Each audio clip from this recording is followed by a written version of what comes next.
di représenter parents d'élèves fii ñu ngi leen di dalal ak jàmm fii nii ci Ngalel di remercier équipe pédagogique bi nga xamante ne ñoom lañ fi am fii ñu ngi leen di remercier baax ci encadrement bi nga xamante ne am ngeen ko fii ak dalal xel bi di remercier état bi ndax ñun ñii parents peut-être amuñu chance boobu noonu mais alhamdulilah ba suñu doom tey am chance boobu noonu di jàng anglais ci préscolaire bi ñu ngi leen di remercier bu baax ndax xamante ne ñoom tamit ëllëg bu ñu génnee dinañ am chance ba dinañ mën làkk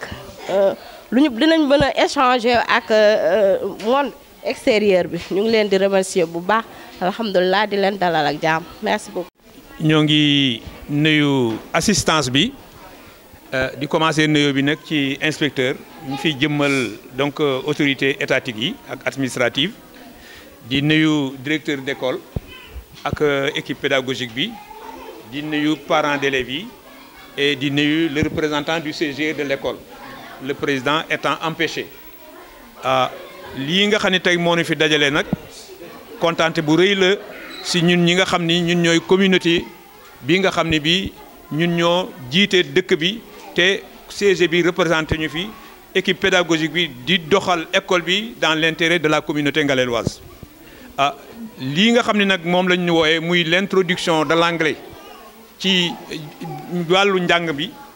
loolu de ñun dañu koy rafetlu lool ndax xam nañu ni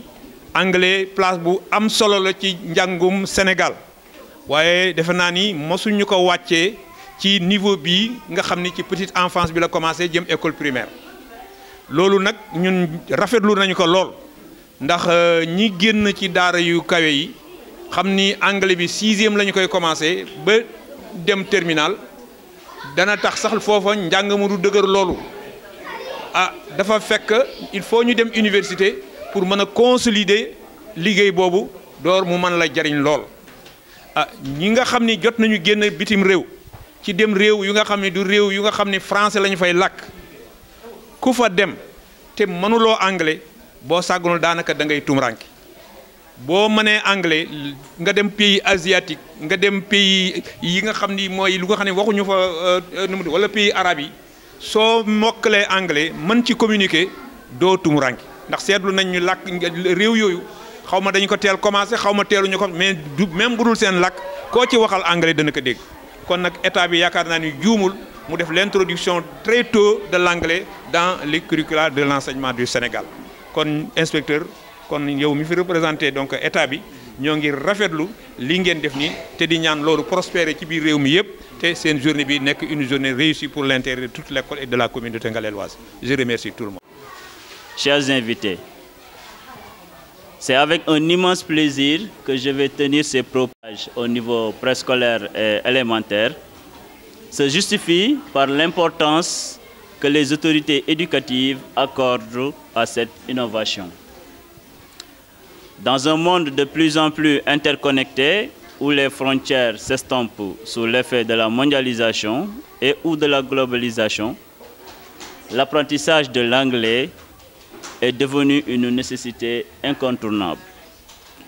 Rappelons que les nouvelles autorités, depuis leur arrivée au pouvoir, ont fait de l'apprentissage des langues nationales et de l'anglais une priorité. L'anglais est bien plus qu'une langue, c'est un outil. C'est la langue des affaires, de la science, de la technologie et de la diplomatie. Environ 1,5 milliard de personnes parlent l'anglais à travers le monde. Et il est l'une des langues les plus utilisées sur Internet, dans les publications académiques et scientifiques, et aussi lors des échanges internationaux. Cela montre clairement que la maîtrise de cette langue peut ouvrir des portes à des opportunités infinies. L'introduction de l'anglais dans notre système éducatif offre de nombreux avantages. Nous pouvons en citer l'accès à la connaissance mondiale. La majorité des ressources éducatives, des recherches scientifiques et des contenus numériques sont disponibles en anglais. Les étudiants qui maîtrisent cette langue ont accès direct à ces recherches, ce qui renforce leur apprentissage et leur ouverture sur le monde. Il y a aussi les opportunités professionnelles.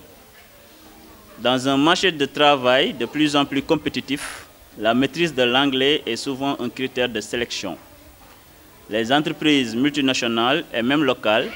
recherchent des talents capables de communiquer avec des partenaires étrangers.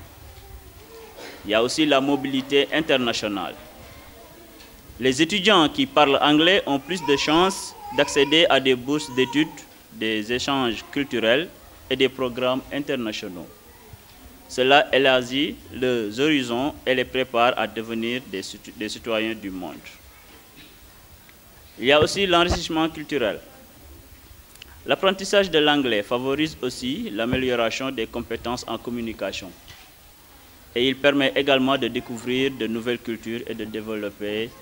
une mentalité plus ouverte. Ainsi, y préparer nos petits-enfants très tôt devient une nécessité incontournable. Cependant, il est important de souligner que l'introduction de l'anglais ne doit pas se faire au détriment de nos langues nationales. Ces dernières constituent une part essentielle de notre identité et de notre patrimoine. L'objectif est donc de créer un système éducatif multilingue où l'anglais s'ajoute comme un levier de développement sans effacer nos racines culturelles. Pour conclure, l'introduction de l'anglais dans le système éducatif n'est pas seulement une adaptation à la réalité du monde moderne, c'est un investissement dans l'avenir de nos jeunes et de notre société. En maîtrisant cette langue, nous leur donnons les outils nécessaires pour réussir un monde globalisé et pour contribuer activement au développement de notre nation. Je tiens à saluer l'engagement des enseignants qui ont accepté de dérouler ces cours de manière bénévole. C'est un geste qui non seulement entre dans le cadre du don de soi, mais aussi fait montre de leur patriotisme dans l'exercice de leur noble fonction. Je remercie aussi toute l'assistance, mais plus particulièrement les parents d'élèves, qui ont bien voulu laisser leurs enfants participer durant cet après-midi à cette journée de lancement. Je tiens à préciser qu'en dehors de cette journée, les cours se feront comme d'habitude durant les matinées en ce qui concerne le préscolaire. Merci de votre aimable attention. jërë ngeen jëf mbooloo mi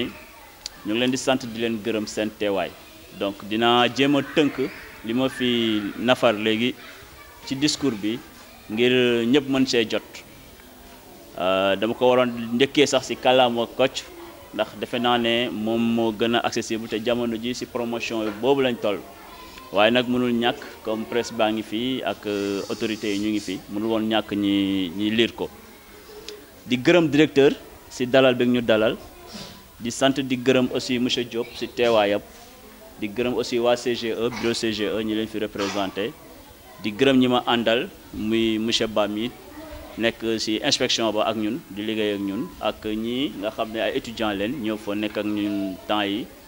di liggéey ak ñun bokk si liggéey bi di leen sant di leen gërëm di gërëm monsieur Diop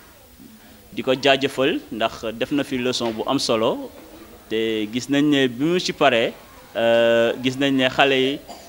lu mu tuuti tuuti gàtt jàpp nañ xaay man mii sax jàpp naa ko xaay monsieur Diop donc di la si jaajëfal te gis nañ ne animation bi aussi lu am solo la parce que aussi monsieur Diop mu ngi jugee élémentaire mu ngi ñëw di jàngale si préscolaire loolu ku ñuy jaajëfal la te mu ngi koy def te xaaru si dara xaaru si ñuy yokk salaire am xaaru si leneen dafa engagé wu rek ngir dimbalee tout tànk réew mi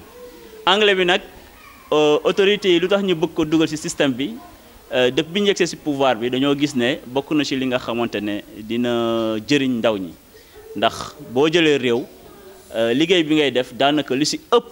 pour ñi nga xam ne ñooy ñëw après la mais du pour yow donc gis nañ ne jamono ji anglais mënuñ ko bañ a jàng dafa nekk loo xamante ne lu am solo la suñu kilifa monsieur Diop suñu di kilifa ci ñun góor gi nekkoon censeur ba pare di continuer di teewal école di liggéey ngir école wax na ko léegi ci discours am mu ne tukki na dem na Allemagne mais daanaka boo déggul anglais di nga am ay jafe-jafe moom benn la ci ñenn ñi mais beneen bi mooy gën a joxe mooy exemple mooy ku mel ni Sadio Mané référence la ci jeunesse bi xëy na jàngam soriwul mais gis nañ ne bi mu génnee ba dem football yi il a fallu que mu dem jàngi anglais pour mën a yokk pour mën a nekk professionnel. Donc loolu dafa nekk loo xamante ne école daf si war a teel a xalaat parce que dañuy jàpp ne groupe xale bi nga yor ku nekk ngi ci borom xam-xam baa ngi ci woykat bi peut-être mu ngi ci footballeur bi mu ngi ci lutteur bi mu ngi ci te ñooñu ñëpp li ñu leen di ñaanal mooy bu ñu màggee ñu nekk loo xamante ne dañuy nekk ñu international gis nañ ko fi léegi mbër yi ku si commencé bëre yaa ngi dem MMA te yooyu boo si bëggee yokk aussi il faut nga nekk koy communiquer anglais parce que anglais mooy langue kàllaama bi nga xamante ne si xam-xam yu si bëri bu génnee muy livre muy connaissance scientifique muy lu mu si mënti doon buy njëkk a génn daanaka si anglais lay génn bu paree ñu doog koo def si yeneen kàllaama yi donc jàngale kàllaama boobu si tout temps yi dina leen permettre ñoom bu ñu màggee seen opportunité day yokk duñu ne nag ñëppay dem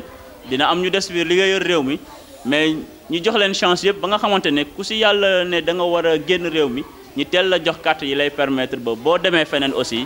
doo am ay blocage donc introduction boobu loolu lañ ci xalaatoon ñi commencé ko lancé nii ak di remercier di gërëm jàngalekat yi di gërëm aussi parents yi seen teewaay ñëw xool ba xam luy xew fii te ginnaaw loolu sax dañ leen woo tey si ngoon te ngeen xam ne préscolaire ngoon du ñuy gontu mais terewul ngeen bàyyi seen yitte ñëw ñu leen si sant di leen gërëm